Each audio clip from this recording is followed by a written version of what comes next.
Olá! Hoje é que dia? 23 de dezembro, né? Amanhã é véspera de Natal. Para os que estiverem assistindo, já passou. E a nossa lição aqui a ser estudada é a lição número 4 de 2020, cujo título é Da Fornalha ao Palácio. Não é? Nós queremos dizer que eu estou aqui no meio do nosso bananal. Então, é muito gostoso, eu gosto de pés de banana. Temos 3 variedades, agora vou arrumar mais uma. A banana roxa. Santíssimo e poderoso Deus, fica conosco nesse estudo para que possamos aprender a ter a fé que tiveram esses judeus que foram levados cativos à Babilônia. Porque nesses últimos dias, da mesma forma, teremos que exercer fé para poder vencer. Em nome de Senhor Jesus Cristo, amém. Bom, aqui diz assim, Daniel 3, versículo 17, não é? Esse eu já escrevi, digo e repito, é talvez o meu verso mais preferido, né? Tenho muitos preferidos, esse é um deles. Se o nosso Deus, a quem servimos, quer livrar-nos, Ele nos livrará da fornalha de fogo ardente e das tuas mãos, ó Rei. Depois continua, né? Mas se Deus não quiser nos livrar, fica sabendo, ó Rei, que não adoraremos a tua estátua de ouro que tu fizeste, né? Que tu levantaste. Bom, Nabucodonosor já teve experiências com o Deus dos judeus, né? Aliás, naqueles tempos, também como hoje, os reis, imperadores, etc., os grandes, eles estavam muito bem informados do que se passava nos outros países, estavam muito bem informados da história. Portanto, é certo que Nabucodonosor sabia do poder de Deus ao tirar o seu povo do Egito, por exemplo. Como levou esse seu povo durante o deserto, como eles conquistaram a terra prometida. Mas Nabucodonosor se achava superior a esse Deus, porque ele destruiu a capital do povo daquele Deus. Destruiu o altar, destruiu o templo, né? Ele conquistou esse povo, ele retirou esse povo de lá, e ele estava tentando fazer uma lavagem cerebral nos principais daquele povo, né? Então, ele pensou, se eu conquistei aquele povo, eu estou acima, eu e os meus deuses estamos acima daquele Deus muito poderoso. Aí Nabucodonosor pensou, mas eu vou mudar a história. A história está sendo definida pelo Deus dos judeus, né? Ele está dizendo que depois de mim vem outros reinos, inferiores em glória, mas superiores em poder. E ele está dizendo que ele mesmo vai estabelecer um reino eterno. O meu reino vai ser eterno. Então ele teve uma ideia, vamos construir uma estátua toda de ouro. E vamos fazer as pessoas adorar essa estátua. E isso anulará o decreto do Deus dos judeus. Porque o meu decreto vai valer mais. O meu decreto vai sobrepujar, né? Então lá estava no campo de Dura. Ele construiu 2 coisas. Uma estátua de 30 metros de altura, 3 metros de largura, né? E uma fornalha, para ser muito quente, uma grande fornalha, para caber gente dentro. Não é só para derreter prata, derreter ouro, derreter chumbo, cobre.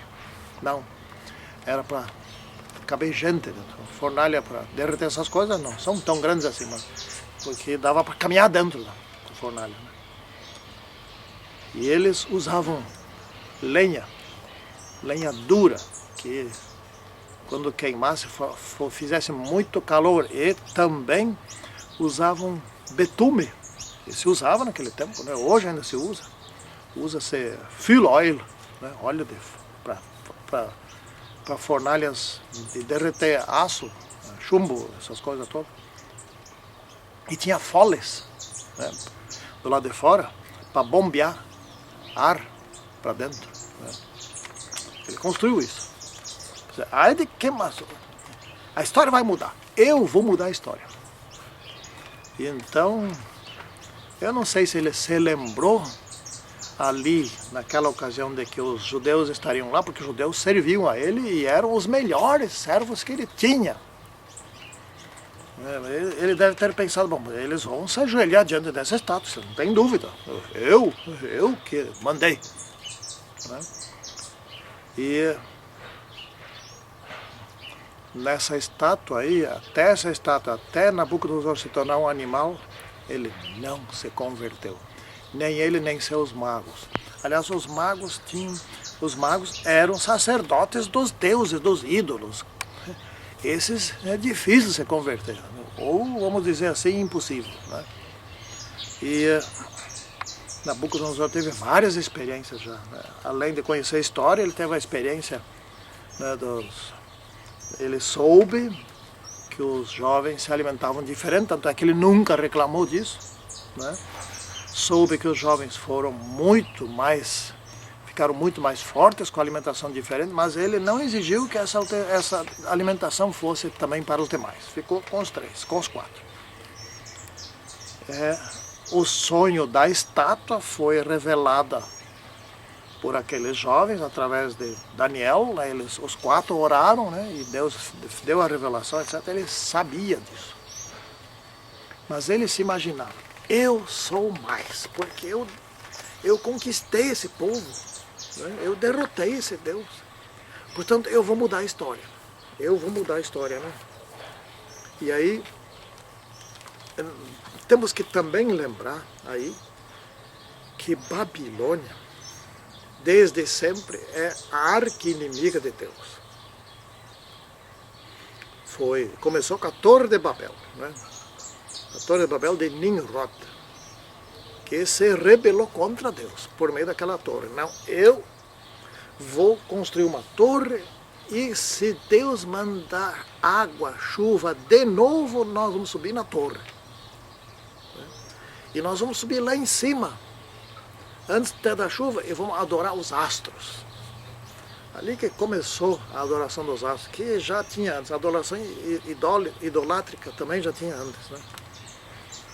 Então, começou ali, a grande inimiga de Deus. Depois teve o segundo império, ou vamos dizer, o primeiro império babilônico. Aqui, de Nimrod, foi a Torre de Babel, como se pode chamar. Depois teve o primeiro império, depois esse aqui, de Nabucodonosor, já foi o segundo império, ou Neo-Império Babilônico, ou Novo Império Babilônico. Né? Então, ele construiu aquilo que hoje nós chamamos de imagem da besta. A imagem da besta, ou a besta, foi a que exigiu ser adorada durante a Idade Média, né? Que é nada mais, nada menos que a Igreja Católica Apostólica Romana. Aliás, é bom que se diga que tem muitos, mas muitos, milhões de católicos que são sinceros. Esses se converterão à Bíblia. Né? Não se converterão à igreja adventista, sétimo dia, ou a igreja essa ou a igreja aquela, porque o nome da igreja, isso não importa. A placa também não. O que importa é seguir a Bíblia. Se você for um fiel católico, apostólico romano e seguir inteiramente a Bíblia, você vai deixar de fazer determinadas práticas desta igreja, e vai seguir a Bíblia e pronto. É assim que tem que ser. Bom, e hoje vão nos exigir adorar a imagem da besta. Né? Ou seja, a imagem da besta é a reedição da besta, de novo. Né? A besta é um animal que simboliza o império de Satanás, que simboliza Babilônia. Né? Então, essa besta da Idade Média será reeditada por meio de um decreto, o decreto dominical. E será obrigado, todos serão obrigados a santificar o domingo. Assim como Sadraque, Mesaque e Abednego foram obrigados a se ajoelhar e adorar a besta. Não, a imagem de ouro. Né? Mas eles não fizeram isso. Aquela fornalha era muito quente. Uma fornalha dessas assim, hoje, ela chega a 600 graus de temperatura para derreter chumbo, né? Para derreter aço, etc. Ela vai a mais de 1200 graus. Né? Eles injetam ali muito oxigênio, etc. E Sadraque, Mesaque e Abednego poderiam ter feito aquilo que hoje se chama adoração falseada. Ou seja, se ajoelha dentro da estátua, qualquer coisa, e faz de conta que adora, mas não adora. Mexe os lábios, faz de conta que está orando, mas não ora. Se eles tivessem feito isso, eles estariam tentando enganar Deus. Não só tentando enganar ao rei. E não ia acontecer nada com eles, é lógico. Mas, porém, olha o porém. Deus também não teria feito nada por eles. Deus não teria entrado com eles na fornalha. Deus não os teria liberto daquela situação. Portanto, eles teriam perdido uma grande oportunidade para dar um bom testemunho. Eu vou ler aqui o trecho que eu antes disse de cor, mas que eles disseram ao rei, que é uma das minhas passagens prediletas, né? Então aqui diz assim, Daniel 3, 17 e 18 agora. Se o nosso Deus a quem servimos quer livrar-nos, Ele nos livrará da fornalha ardente e das tuas mãos, ó rei. Se não, ou seja, se Ele não quiser Ele nos livrar, eles não sabiam o que Deus ia fazer, né? Não adoraremos não serviremos os teus deuses, nem adoraremos a imagem de ouro que levantaste. Né? Nós pode nos jogar lá dentro. Deus pode nos livrar do fogo. Mas se Ele não quiser nos livrar, nós não vamos adorar. Nós vamos queimar, vamos assar, vamos morrer, etc. Mas nós não vamos adorar o teu Deus, a tua imagem, não. Então, Nabucodonosor ficou tão bravo, mas tão bravo, que se transtornou o seu semblante, ou seja, ele ficou diferente. Né? A ira, a raiva, o ódio, porque todos adoraram, agora tem 3. E vejam, se um não adorasse e o rei não fizesse nada, ele teria perdido, ele sairia humilhado, ele sairia destruído, né? Ele sairia massacrado por aquela pessoa. Aqui estaria sendo massacrado por 3. Ele tinha que cumprir a palavra, estava lá a fornalha, ele tinha que cumprir com Sadraque, Mesaque e Abednego, os melhores servos dele, os melhores conselheiros, 10 vezes mais capazes do que todos. Mas, para não passar uma vergonha danada, não perder a autoridade, etc., porque naqueles tempos estava se formando um complô contra ele, né? E ele estava usando isso para afirmar a autoridade dele. Então ele teve que agir. E ele ficou tão bravo porque isso atentava contra a sua majestade, contra a sua autoridade, contra seu autoritarismo, contra seu poder, né? Então, jogaram eles lá dentro. Morreu quem? Morreram 6 pessoas, né? Cada um foi jogado para dentro por 2 soldados. Esses morreram. De tanto calor, estava na boca o forno, e tinha um chaminé, tinha uma entrada por cima, né? Não era uma chaminé, um bocal por cima. Jogaram eles por cima e dava para ver embaixo também, para onde você jogava lenha, jogava óleo e coisa e tal lá, né? E caíram lá dentro. Nem se machucaram, caíram em cima de brasa, em cima de madeira, etc. E tal, lenha, troncos, etc. E tal. Não era assim um plano. E quando caíram lá dentro, o que eles mesmos viram? Deus estava com eles. Queimaram-se as amarras, as cordas grossas que usavam, aquilo se fulminou. E o que resolveram fazer lá dentro? Passear dentro do fogo.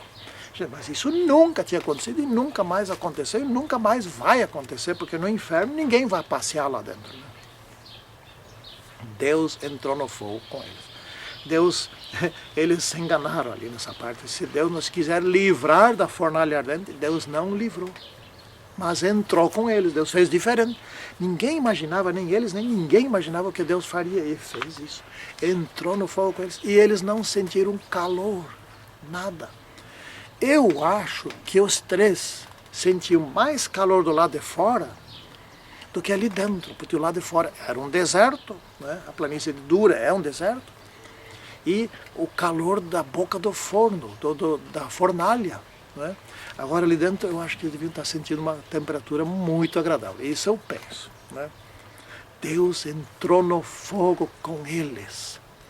Nem sempre Deus livra, mas às vezes Deus livra de uma coisa, mas você entra numa situação difícil e Ele entra contigo, né? Deus não vai permitir que nós venhamos a ser provados acima da nossa capacidade de suportar. Por exemplo,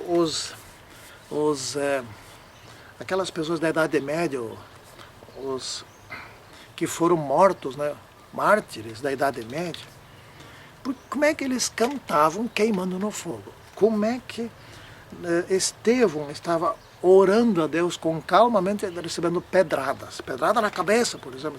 Isso dói muito, né? Se tu encosta num ferro quente, isso dói. Tu tem que logo passar alguma coisa em cima. E eles, na Idade Média, eles queimavam vivos e cantavam. Deus estava com essa gente. Eles queimaram, morreram, mas eles não sentiam dor, porque não iam conseguir cantar. A nossa prova que nós devemos suportar, ou que qualquer um deverá suportar, não está acima da capacidade de suportar. Essa não é uma questão só psicológica, também é uma questão física, né? Bom, qual é que foi o segredo da vitória dos três? Nesse caso eram três. Fé. Eles tinham fé, ou seja, eles confiavam em Deus. Ou seja, confiar em Deus quer dizer entregar-se a Ele. Deixa que Ele faça. Não sei o que Ele vai fazer. Não sei se vai fazer alguma coisa, mas deixa com Ele. Não é comigo, é com Ele. Deixa com Ele, né? Nesse caso aqui, eles foram salvos da ação do fogo, porque Deus queria mostrar alguma coisa para Nabucodonosor. Deus sabia do futuro Nabucodonosor, etc. e tal, e sabia que esse homem poderia se converter. Então ele estava precisando de umas experiências. Essa foi mais uma. Teve que ter mais outra, né? Que nós vamos estudar mais adiante, né? A experiência dele se tornar bicho por 7 anos. Então a verdadeira fé não é acreditar em Deus. Acreditar em Deus, Satanás também acredita, né? Mas Satanás não tem fé, ou seja, Satanás não se entrega. Não confia. Fé é confiança. E essa confiança vem de Deus. É Deus que dá. Nós temos que cultivar a fé. Por exemplo, nos entregando. E ao nós cultivarmos a fé, Ele aumenta a fé em nós. Ele torna a fé mais forte em nós. Ele faz tudo, né? Que nós possamos ser como esses três. Porque nesses últimos dias vamos precisar ter uma fé tal como eles tiveram. Santíssimo e poderoso Deus, abençoa-nos para que nós possamos ser vencedores nesses últimos tempos. Em nome do Senhor Jesus Cristo. Amém.